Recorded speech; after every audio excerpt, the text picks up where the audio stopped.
आणि आता या निकालावर बोलण्यासाठी आपल्यासोबत निवृत्त पोलीस अधिकारी शमशुद्दीन मुश्रीफ आहेत। त्यांनी मालेगाव बॉम्बस्फोटाचा तपास करणाऱ्या हेमंत करकरे यांच्या तपासाचं समर्थन केलं होतं। करकरे यांनी हा तपास एका वेगळ्या टप्प्यावर पोहोचवला होता, मात्र 26/11च्या हल्ल्यात ते शहीद झाले आणि त्यावरून SM मुश्रीफ यांनी हु किल्ड करकरे हे पुस्तक लिहत त्यांनी नाव वाद खरं तर नवा वाद निर्माण केला होता। आपण त्यांच्याशी थेट संवाद साधूया। शमशुद्दीन जी, तुम्ही कसं पाहता या निकालाकडे? 7ही आरोपींना निर्दोष मुक्तता देण्यात आलेली आहे।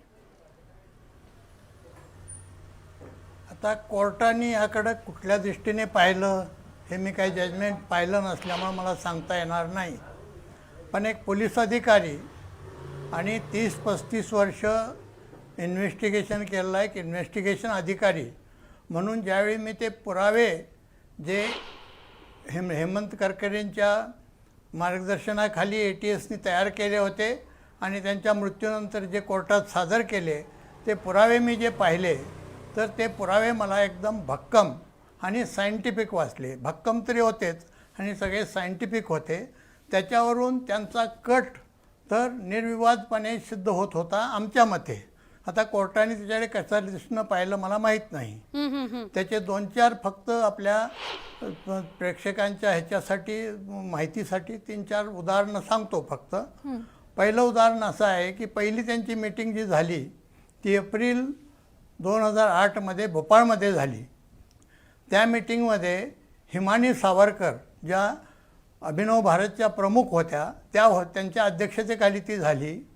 त्याच्यामध्ये दयानंद पांडे, लेफ्टनंट कर्नल पुरोहित, प्रज्ञासिंग ठाकूर वगैरे लोक हजर होते।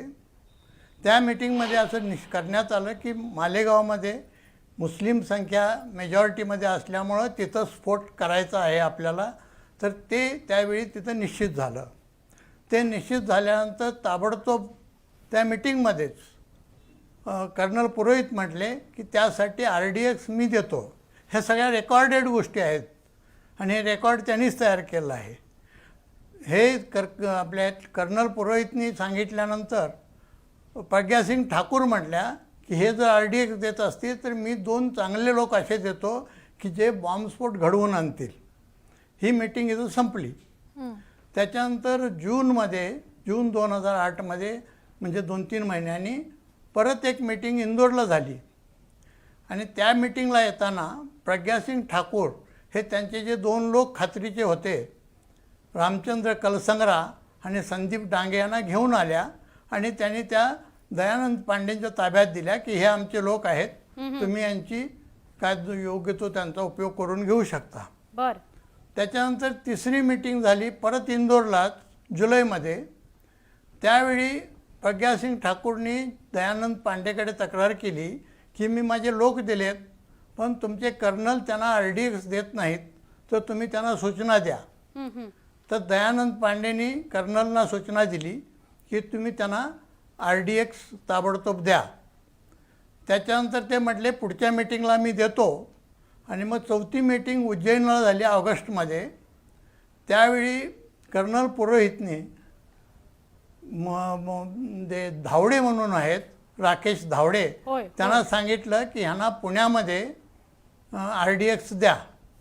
त्याप्रमाणे हे रामचंद्र कलसंगरा आणि संदीप डांगे 8 ऑगस्ट ते 11 ऑगस्ट ह्या दरम्यान पुण्यात राहिले आणि त्यांनी ते RDX घेतलं आणि त्याच्यानंतर 21 सप्टेंबरला हे झाला। तर हे 4 मीटिंगचे ऑडिओ आणि व्हिडिओ रेकॉर्डिंग हे दयानंद पांडेंनी स्वतः केले आहेत, त्यांच्याच लॅपटॉपमध्ये आहे। तर माझ्या दृष्टीने हा भक्कम आणि सायंटिफिक पुरावा आहे। बरोबर सर, तुम्ही जसं म्हणालात ना आता की हा सायंटिफिक आणि भक्कम पुरावा आहे, पण याच विषयी आज निकालामध्ये जे समोर आलंय, म्हणजे निकाल तर पूर्ण त्याची प्रत बाहेर आलेली नाही, पण निकालामध्ये असं कोर्ट म्हणतंय की बैठकी घेतल्या आणि बैठकीमध्ये तो कट शिजला, हे सबळ पुराव्यांनी सिद्ध करू शकलेली नाही यंत्रणा असं म्हटलंय। आता त्यांनी कुठल्या दृष्टीने तो पुरावा बघितला मला माहीत नाही, पण मी हे जे सांगितलं ना हे रेकॉर्डेड आहे। काहीमध्ये व्हिडिओ रेकॉर्डिंग आहे, काहीमध्ये ऑडिओ रेकॉर्डिंग्ज आहेत आणि ते सायंटिफिकली प्रूव्ह झाले आहेत। फॉरेन्सिक सायन्स लॅबोरेटरीने त्यांचे आवाजसुद्धा त्यांचे आहे ते सिद्ध केलेलं आहे। आता ह्याच्यापेक्षा त्यांना दुसरा पुरावा कुठला होता हे मला माहीत नाही. हे होता कोर्टाचा बघायचा दृष्टिकोन वेगळा असेल, कोर्टाच्या पुढे कुठल्या तरी वेगळ्या गोष्टी आल्या असतील, पण एवढा पुरावा त्यांच्याकडे आहे. त्याशिवाय हे सगळे जे आरोपी आहेत ह्यांचे मोबाईल फोनचे कॉल रेकॉर्ड ज्यावेळी त्यांचं ॲनालिसिस केलं त्यावेळी हे सगळे एकमेकाच्या सतत संपर्कात होते, हेही सिद्ध झालेलं आहे. तेव्हा आणि आपला धावडे यांनी बॉम्ब तयार करायचं प्रशिक्षण दिलं, हेही सगळं सिद्ध झालं. हो. हे सगळ्या गोष्टी सिद्ध झाल्या असताना कुठल्या पॉईंटवर कोर्टाने हे नाकारलं हे मला ते जजमेंट पाहिल्याशिवाय सांगता येत नाही. पण या गोष्टी आता जजमेंट ह्याच्यामध्ये आहेत, चार्जशीटमध्ये, आणि त्यांनी त्याच्या संबंधीचे जे ऑडिओ आणि व्हिडिओ आहेत, फक्त ऑडिओ आणि व्हिडिओच नाही तर त्यांचे शब्दांकन ज्याला ट्रान्स्क्रिप्ट म्हणतात तेही दिले आहेत. आणि असं असताना जर प्रूफ झाला नसेल तर कुठेतरी मोठी खामी राहिली असेल किंवा कमतरता राहिली असेल, ते जजमेंट पाहिल्याशिवाय आपल्याला सांगता येणार सर, तुम्ही म्हटलात की ऑडिओ आहेत, व्हिडिओ आहेत, मात्र हे सगळे सबळ पुरावे असताना हे पुरावे ग्राह्य धरले जात नाहीत का कोर्टात? ग्राह्य धरले गेले पाहिजे होते, पण आता कोर्टात ॲक्च्युली काय झालं, कुठल्या पॉईंटवर त्यांनी ग्राह्य धरले नाहीत हे मला ते जजमेंट पाहिल्याशिवाय सांगता येणार नाही. बर, या निकालामध्ये सर त्याच्याशिवाय आणखीन नाही. बोला बोला. नाही, आणखीन एक सांगतो. आणखीन एक मीटिंगचं त्यांनी दिलेलं आहे आणि त्या मीटिंगचा व्हिडिओ दिला असं स्पष्ट त्या चार्जशीटमध्ये म्हटलं आहे. एक मीटिंग जानेवारी 2008मध्ये फरीदाबादला झाली होती. ती मीटिंग ह्या मालेगावच्या बॉम्बस्फोटासाठी नव्हती, पण जनरल अभिनव भारतची जी पॉलिसी आहे त्याबद्दल होती.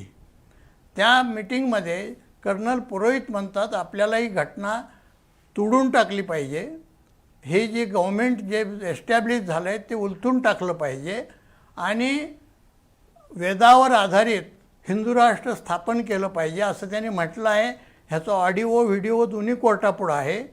त्याच्यानंतर त्यांनी म्हटलं आहे की हे करण्यासाठी फक्त आपल्याला शक्य नाही, म्हणून आम्ही नेपाळ, इस्रायल आणि नागा बंडखोर यांची मदत घेतो आहोत, हेही त्यांनी त्यात मान्य केलं आहे. त्याच मीटिंगमध्ये मेजर उपाध्याय यांनी सांगितलेलं आहे की हे जे देशात बॉम्बस्फोट होत आहेत आणि जे मुस्लिमांना अटक केले जात आहेत हे काय कोणी मुस्लिम येऊन करत नाहीत, हे आमचेच लोक करत आहेत. कुठला स्फोट कोण करतं हे कर्नलना नक्की माहीत आहे असं ते म्हणतात. म्हणजे ह्या सगळ्या त्या गोष्टी आणि हे त्यांनी सगळं त्यांच्याच रेकॉर्डमध्ये मान्य केलेलं आहे, त्यांच्याच व्हिडिओमध्ये मान्य केलेलं आहे, त्यांनीच रेकॉर्ड केलेलं आहे. आणि देशाविरुद्धचा इतका मोठा कट असताना तो कसा काय सुटला हे मला जजमेंट पाहिल्याशिवाय सांगता येणार नाही. सर, 2-3 निकालामध्ये गोष्टी समोर आल्या त्या फक्त तुमच्यापर्यंत पोहोचवते ज्याची प्रतिक्रिया हवी आहे. एकतर कोर्टानं असं म्हटलं की यंत्रणा ती जी गाडी आहे ती जी वापरली गेली ब्लास्टसाठी स्कूटर ती प्रज्ञा सिंग ठाकूर हिच्या नावावर होती, त्याची चॅसी मिळवू शकलेलं नाही, ते सिद्ध करू शकलेलं नाही की ती प्रज्ञा सिंग ठाकूरच्या नावावर होती. एक दुसरं महत्त्वाचं म्हणजे की कर्नल पुरोहित यांनी RDX पुरवलं या संदर्भातले कुठलेही सबळ पुरावे यंत्रणा उपस्थित म्हणजे सादर करू शकलेली नाही. आणि तिसरं महत्त्वाचं म्हणजे UAPA सुद्धा यामध्ये लागत नाही, हे सुद्धा कोर्टानं निकालात म्हटलं.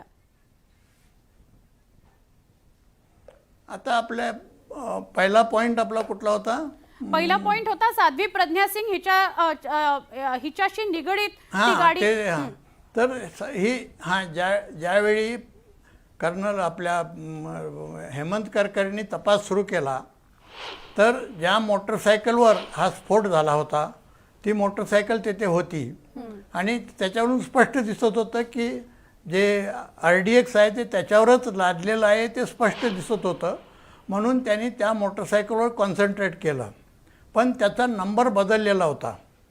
नंबर बदललेला असल्यामुळं त्यांनी एका मेकॅनिककडे घेऊन त्याचा चेसिस नंबर आणि इंजिन नंबर शोधायचा प्रयत्न केला. बरोबर. पण ते सुद्धा बदललेले होते, म्हणजे हा कटाचाच भाग होता. मग त्यांनी करकरेंनी ते कंपनीला पाठवलं आणि कंपनीला म्हटले की याची खरे इंजिन नंबर आणि खरे चेसिस नंबर आम्हाला सांगा. तर कंपनीने त्यात त्यांना ते खरे नंबर सांगितले आणि त्याच्यावर खरा नंबर शोधून काढला आणि तो नंबर प्रज्ञासिंग ठाकूर यांच्या नावानं होता. तर हा भक्कम पुरावा आहे. तो का तसं नाही म्हणतात मला कळत नाही. दुसरी गोष्ट, ते जे म्हणतात की कर्नल पुरायतने RDX दिल्याचा पुरावा नाही, हो. असा पुरावा कोणी देऊ शकत नाही की बघा हे घे RDX मी तुला देतो असं सांगणारा किंवा ते पाहणारा असा काही साक्षीदार आपल्याला मिळणार नाहीत. पण ज्या 4 मीटिंग मी ज्या सांगितल्या की ज्याच्या पहिल्या मीटिंगमध्ये म्हटलं की मी ते RDX देतो, दुसऱ्या मीटिंगमध्ये त्यांनी दिलं नाही तर त्यांना सांगण्यात आलं लवकर द्या, चौथ्या मीटिंगमध्ये त्यांनी राकेश धावडेला सांगितलं की तू यांना पुण्याला नेऊन RDX दे. ह्या सगळ्या गोष्टी त्यांच्याच व्हिडिओवर रेकॉर्ड केलेल्या, त्यांची इमेजेस, त्यांचे काही याच्यामध्ये त्यांचे फोटो इमेजेस दिसतात, काहीमध्ये त्यांचा आवाज आहे. पण हे सगळं सिद्ध झालेलं आहे. ह्याच्यापेक्षा तुम्हाला दुसरा पुरावा काय भक्कम पुरावा लागेल असं मला वाटत नाही. हो सर, तुम्ही म्हणालातच आहात की अजून निकालाची प्रत वाचलेली नाही, त्यामुळे ठोस बोलता येत नाही. पण तुम्ही असं सांगू शकाल का आम्हाला की करकरेंनी हातात ही सगळी तपासाची सूत्र घेण्याच्या आधीचा काळ आणि करकरेंनी हातात हा सगळा निकाल घेण्याच्या नंतरचा काळ आणि तपास याच्यात खूप तफावत होते का? हो, खूप तफावत होते. कारण पूर्वीचे जे सगळे होते ते मध्ये काय होतं, फक्त त्यांना कोणीतरी इंटेलिजन्स एजन्सी काही नावं सांगायची आणि त्याबद्दल काही पुरावा नसताना सुद्धा ते त्यांना अटक करायचे, त्यांच्याविरुद्ध पुरावा निर्माण केला जायचा, त्यांचे मारहाण करून त्यांचे कबुली जबाब घेतले जायचे आणि त्यांच्यावर फोटो चार्जशीट पाठवलं जायचं. बहुतेक सगळे करकरेंच्या पूर्वीचे जे हे आहेत ते असेच आहेत. आणि करकरेंच्या मृत्यूनंतर ज्यावेळी लोकांनी जोर धरला की बाबा हे जे खोटे आरोपी आहेत ह्यांच्या बाबतीत फेर तपास व्हावा, तर लोकांच्या दबावाला, पब्लिकच्या दबावाला बळी पडून शासनाला समझोता एक्सप्रेस, अजमेर शरीफ, मक्का मशीद आणि मालेगावचा आणखीन एक पूर्वी जो स्फोट झाला होता 206, त्यांचे फेर तपास करावे लागले. आणि ह्या 4 केसेसचे आणि ह्या मागच्या केसेस की ज्यामध्ये करकरेंच्या पूर्वी जे खोटी तपास केले होते त्यांचा फेर तपास करकरेंच्या मृत्यूनंतर करावा लागला. आणि मग त्यामध्ये पूर्वी जे जे मुस्लिम लोक अटक केले होते त्यांना सोडणं भाग पडलं आणि त्याच्याऐवजी RSS, अभिनव भारत आणि जय वंदे मातरम यांचे लोक अटक झाले. त्यापैकी अजमेर शरीफ केसचा निकाल लागला आहे आणि त्यात RSSच्या 2 लाखांना शिक्षा झाली आहे. बरं.